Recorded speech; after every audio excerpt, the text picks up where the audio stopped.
इस तरह से दुनिया चलती है कि जो अमेरिका के साथ खड़ा हो वो तो नहीं है टेररिस्ट।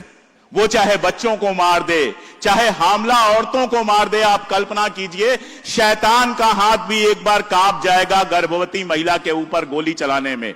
लेकिन यहां तो शैतानियत की हदें भी पार कर दी हैं। दुनिया की किसी जबान में कोई ऐसा लफ्ज नहीं है जो उस हरकत को कहीं से डिफाइन भी कर सके। किसी जबान में नहीं है, क्योंकि दुनिया में कभी ऐसा हुआ नहीं। मैं बहुत शर्म के साथ कहता हूं कि हिंदुस्तान की गुलामी हमने पढ़ी है, देखी तो नहीं है, लेकिन हिंदुस्तान में अंग्रेजों ने उतना जुल्म कभी नहीं किया जितना फलस्तीन के अंदर इजराइल जुल्म कर रहा है, अमेरिका जुल्म कर रहा है, फ्रांस जुल्म कर रहा है, ब्रिटेन जुल्म कर रहा है। किसी को भी इससे अलग नहीं किया जा सकता। यह सबकी मिली जुली साजिश है। इसलिए जब भी ऑपरेशन पे बात होगी आज के दौर में, तो गजा की बात होगी। और मैं हिंदुस्तानी हूं तो हिंदुस्तान की भी बात करूंगा। हिंदुस्तान में 2014 के बाद से जिस तरह का दौर शुरू हुआ है, अपने लोगों में ही दुश्मन तलाशो। जो हमारे पड़ोसी हैं, हमसाया हैं, जिनके साथ हमारा बचपन गुजरा है।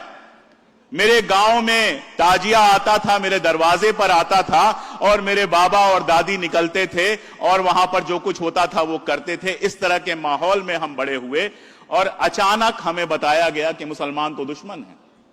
कब हो गए दुश्मन? कब? अभी तो हम ईद में सिवैयां खा रहे थे, अभी तो हम होली को शाम को गले मिल रहे थे, अभी तो दिवाली को हम हंसी ठट्ठे कर रहे थे। कब दुश्मन हो गए? किसने बना दिया दुश्मन? और केवल मुसलमानों का मामला अब तो नहीं रह गया है। अगर सिख कुछ बोले तो खालिस्तानी, बंगाली बोलता है तो बांग्लादेशी, कल को कन्नड़ बोलने वाले को भी कुछ कह दिया जाएगा, तमिल बोलने वाले को भी कुछ कह दिया जाएगा और पूरे हिंदुस्तान को इतने टुकड़ों में तकसीम कर दिया जाएगा जितना तो अंग्रेज भी नहीं कर पाए। एक आदमी ट्रेन में चल रहा है, अपना टिफिन खोलता है और उसको लिंच कर दिया जाता है। एक आदमी सड़क पर चल रहा है अपने तरीके से और उसको लिंच कर दिया जाता है।